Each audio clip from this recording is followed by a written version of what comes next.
Hey everyone, I'm Clayfuls, and a special hello, how are you to my Clayfuls? Today we are going to see if I can do this sculpture better. This is my year deer, a deer that represents all 4 seasons that I made about 3 years ago. And even though I do think this is a cool sculpture and idea, I also think that I can do a lot better. I don't like the base, I don't like the body, I don't like the head, and I don't like the size of things. So, without further ado guys, let's get started. He took 100 pounds of clay, and then he said, hey listen, I'm gonna fix this world today, because I know what's missing. Now while we make the amateur wire and put some clay on our little fella, I have to admit, this is not a redo, this is more like a redo of my year deer. Back in the day when I made the year deer that you saw in the intro, that was actually year deer number 2, since I managed to burn year deer number 1 into a crisp. And of course I managed to burn it on the very last bake, where I put it in and forgot to set the oven. So it was burnt for 45 minutes because I also forgot the time, on 200 degrees Celsius. That is 392 in Fahrenheit. So when that poor thing finally came out of the oven, the head was exploded while the butt was deflated. I don't know how that happened, but everything was just burnt and I was inconsolable. For about 2 hours, I made a long rant about how the world was unfair and I was never going to make anything with clay again. But when I finally went out of air and ways of insulting this poor burnt deer, I started again. And I think that stubborn mindset is one of the attributes many artists has in common. But nevertheless, when I told my lovely husband Mr. Clayfuls and my good friend Paintfuls that I planned on making the year deer yet again, they both got very pale and asked me not to. They even mentioned a clay intervention.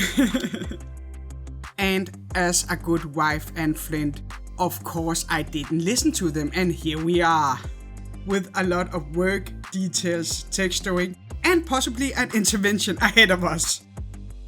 With the base of the deer done, I textured the whole body except for the back, because I needed a place to place my fingers, and we were going to put a lot of decorations there. And with that it was on to the first non-lethal bake, successfully executed I might add, before we got started playing around with some Cosclay and a hole puncher. First making a lot of leaves so I could mix them in to the grass tufts hair that were going to go on the deer's back, and then sorting all those leaves, giving all the ugly ones to fall and all the pretty ones to summer and spring. Now I was relieved, get it, leaf? Anyway, when I was finally done with the leaves. But that feeling of accomplishment that my brain gave me was a lie and a betrayal, guys. Because afterward, I was going to make various sizes of flowers. Some big ones, as you saw, that was going to go on the back for summer. And then some tiny ones that was going to go on the antlers for spring. And when I say tiny, guys, I mean very tiny. I mean, I don't have big hands. Look how small they are to my hands. It was so tiny that I couldn't add any petals to it, so I had to shape it out from a circle of clay using my dentist tool and a ball stylist. That's how tiny they were. And if that wasn't crazy enough for ya, I even decided to make a size in between the big flowers and the small flowers that was going to go on the neck. To punctuate the Cosclay madness that I apparently was going through, I finished up the details by making some butterflies and then some stems for some mushrooms. That was going to be the piece of resistance for the fall part of the deer. Now with my stone plate filled to the brim, I tiptoed back to the oven with that, and then I got to work on the eyes and started sculpting the head. And here my main focus was actually just to move away from the weird alien deer head shape, where it looks like it is plotting depleting our planet for resources, and instead make a head that had more Bambi's dad, King of the Forest vibes. I wanted it to look more proud and adult, which is translated to I made the head more elongated. But not to toot my own horn or anything, but I actually think I nailed this one. I am quite surprised on how much I have evolved, not only as an artist but also as a person. When I made the first and technically the second year deer, I had no thoughts about starting a YouTube channel. I just wanted to play around with clay. And I didn't know that I had multiple sclerosis and my eyesight was perfect. But I have to say, even though I would love to be without this illness, I wouldn't be without you guys. Your support and encouragement have changed my life and helped me out a lot in dealing with this illness. Having this artistic breathing room and support you guys have given me have been everything for me. And now that I have gotten the correct medicine and I am sort of in balance, you don't know how much my family is making fun of it when the doctor said that my head is in a calm state. I can finally focus on the things that are important to me, and that is my friends, family and you guys, and art. And even there I think I have evolved too. At the start of it all, I actually wanted to make realistic animal sculptures. I had seen many other sculptors doing just that, and I thought that their sculptures looked amazing. But apparently my brain had some predetermined Disney vibes, because no matter what I do, it always came out cartoonish. But just like with everything else in life, if you can't fight it, then embrace it, and that was what I did, creating what I think is my own style. So if you like that style and what I'm doing, why not consider like, comment and subscribe? It would really help the channel out a lot. And to all my Clayfuls, thank you so much for being who you are and never stop being that. Now before I get even more sticky and heartwarming, let's move on to the antlers. Now, a decent set of antlers can be a tricky thing to make. That is why I'm taking my sweet time when it comes to the amateur of the antlers. Keep going back and forth between them in order of making them as symmetrical as possible. I am using 3 different gauges of wire here because I want 3 different sizes of what you call it, the pointy things on the antlers. Antler tines. Yeah, that. I want 3 sizes of it. And with help from a lot of reference photos, combined with Mr. Clayfix's attempt to explain the biology behind the deer and its antlers to me, I actually managed to make a decent set of them, in my opinion. Now for the antlers I am using Cosclay, and I know Mr. Clayfix would disagree with me, but it is actually the best clay for the job. Not only because it is more durable than Super Sculpey, but also because it does have a tendency to be more sticky, which are going to help us when we place the still not baked antlers into the wooden block, so we can decorate it with our pre-baked tiny flowers and butterflies. I placed the flowers and the butterflies willy-nilly, dibber-dabbering a little bit of Super Sculpey oven clay adhesive in hope of securing them more. And I have to say I am very happy with my antlers. But with the last decoration in place, it was off to the oven with them so we could finally place it on the head. Now I would love to make a story about our little year deer. It seems wrong that he doesn't have one, but how do you make a story to this mythical creature? that literally has spring on its head and winter on its butt. I mean, what kind of creature would that be? Judging by his pose, he must be a stoic fella, but still also kind of grumpy, since he does have a cold butt all the time. And I don't know about you, but that would make me grumpy. But then again, his head and therefore his brain would be influenced by spring, so he must also be a ladies' man. So I guess there you have it. A grumpy, stoic, lady-loving deer by the name of Daryl, that loves long walks in the forest and enjoys gardening because every guy needs a hobby. And that's a wrap for a not even close to being a decent story for poor Daryl. So now let's move on to actually decorating poor Daryl's back. I place a lot of clay doodads that I blend in with the leaves.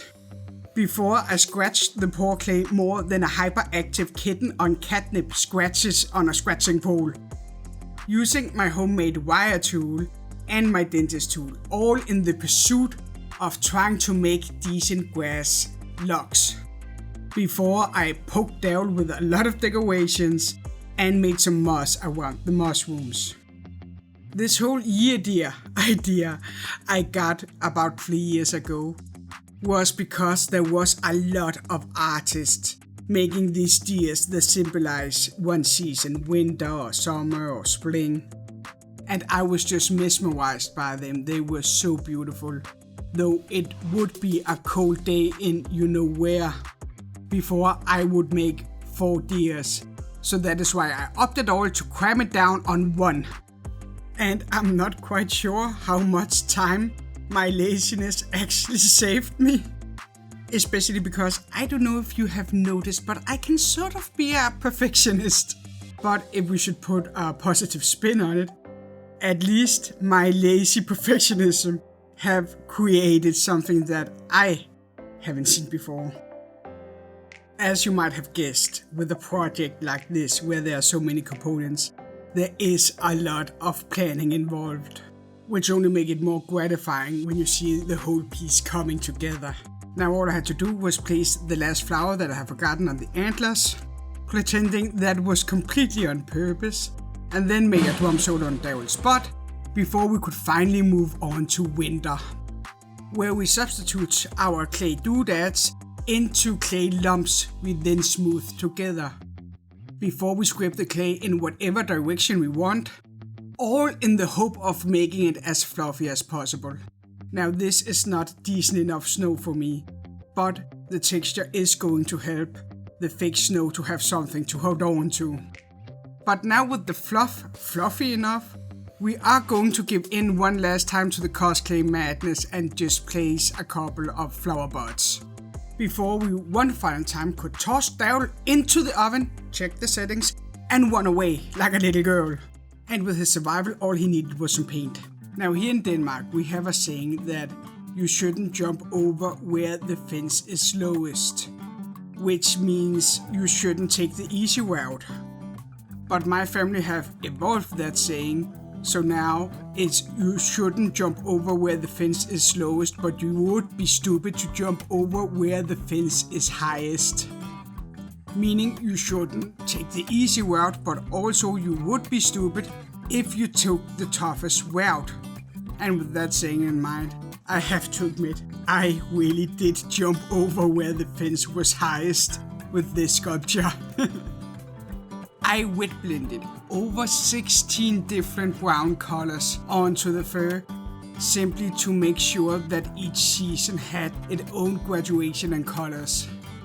With the base done of the deer, I started to put other base colors down, like the dark brown for the antlers and a green speed paint for the grass, before I dry brushed the grass in different green colors.